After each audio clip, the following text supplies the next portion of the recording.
Right, Madhu, can you hear me? Madhu. Yes, right, Manoj. Where you go on, Madhu, continue.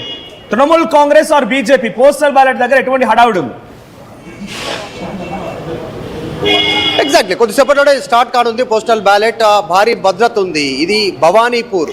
ఇద్దరు పార్టీకి సంబంధించినటువంటి కీలక వ్యక్తులు, ఒకరు సీఎం మమతా బెనర్జీ, మరొకరు అపోజిషన్ లీడర్ సువేందు అధికారి భవానీపూర్ నియోజకవర్గం నుంచి పోటీ చేస్తూ ఉన్నారు. హై వోల్టేజ్ నియోజకవర్గం పశ్చిమ బెంగాల్కి సంబంధించినటువంటి రాష్ట్రంలో. సో ఇక్కడ ఫలితం తేలితే దాన్ని బట్టి డిసైడ్ అయ్యేటువంటి అవకాశం ఉంది. అపోజిషన్ లీడర్గా సువేందు అధికారి లాస్ట్ టైం ఆయన మమతా బెనర్జీని ఓడించినటువంటి సిచ్యువేషన్ ఉంది.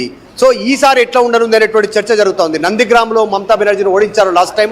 ఈసారి ఆయన మళ్ళీ భవానీపూర్ మమతా బెనర్జీ పోటీ చేస్తే ఇక్కడి నుంచి కూడా ఆమె మైండే పోటీ చేస్తూ ఉన్నారు. హై వోల్టేజ్ నియోజకవర్గం ఇది.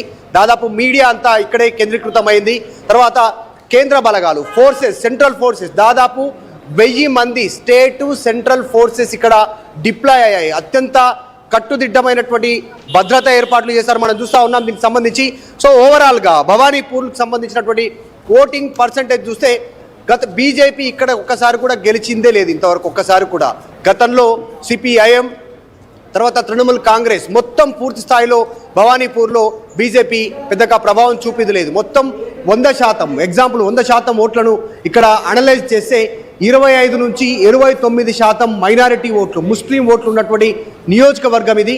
సో దీంట్లో వన్ సైడ్గా మమతా బెనర్జీకి పడనున్నట్టుగా సర్వేలో తేలుతా ఉంది, మాటల్లో కనపడతా ఉంది ఇక్కడ ఉన్నటువంటి వాళ్ళ. మిగతా 70% మంది హిందూ ఓటు బ్యాంక్ ఈ భవానీపూర్కి సంబంధించి. సో ఏం జరగనుంది? బీజేపీ ఇంతవరకు ఖాతా తెరవలేదు భవానీపూర్లో. సువేందు అధికారి ఏదైనా మాయాజాలం చేస్తారా? ఎందుకంటే ఇక్కడ పెద్ద ఎత్తున బీజేపీ ఫోకస్ చేసింది. నరేంద్ర మోదీ, అమిత్ షా, కేంద్ర మంత్రులు, మిగతా నాయకులంతా ఇక్కడే ఫోకస్ చేశారు. ర్యాలీలు తీశారు పెద్ద ఎత్తున.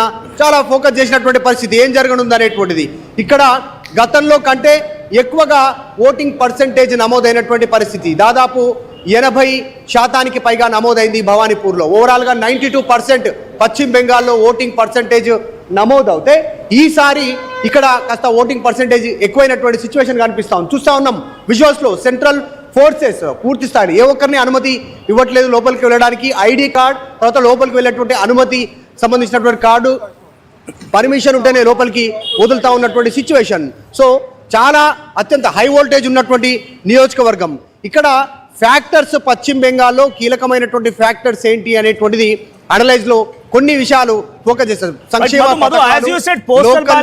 కూడా కొంత తృణమూల్ కాంగ్రెస్ వైపుగానే వస్తున్నాయి అన్నప్పుడు ప్రభుత్వానికి మళ్ళీ అక్కడ అధికారులు టీఎంసీ అనే కరెక్ట్, టీఎంసీ అయితేనే ప్రభుత్వం కరెక్ట్ గా ఉంటుందన్న రకంగా భావించి తృణమూల్ కాంగ్రెస్ వైపు నిలబడ్డారనుకోవాలా?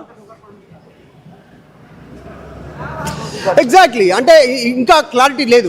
ఎగ్జిట్ పోల్స్ ఒకవైపు చెప్తా ఉన్నారు, గ్రౌండ్ లో రియాలిటీ వేరే ఉంది అనేటువంటి ఒక వైపు కూడా కొద్దిమంది అభిప్రాయాన్ని చెప్పే ప్రయత్నం చేస్తూ ఉన్నారు. ఇంకొక వర్గం సంబంధించినటువంటి అభిప్రాయం తీసుకునేటువంటి సమయంలో వాళ్ళు ఒక స్టేట్మెంట్ చేస్తూ ఉన్నారు. ఈసారి మార్పు ఖచ్చితంగా ఉంటుందనేటువంటి స్టేట్మెంట్ చేస్తూ ఉన్నారు. అసలు ఎందుకు ఈ ఒక కన్ఫ్యూజన్ ఉంది? మొత్తం 5 రాష్ట్రాల ఎన్నికలు ఉంటే పశ్చిమ బెంగాల్కి సంబంధించినటువంటి రాష్ట్ర ఎన్నికల ఫలితాలపైనే దేశవ్యాప్తంగా ఫోకస్ ఉంది, చర్చ జరుగుతూ ఉంది మీడియాలో కానీ పొలిటికల్ సర్కిల్లో కానీ. ఎందుకంటే రేపు ఫ్యూచర్లో దేశవ్యాప్తంగా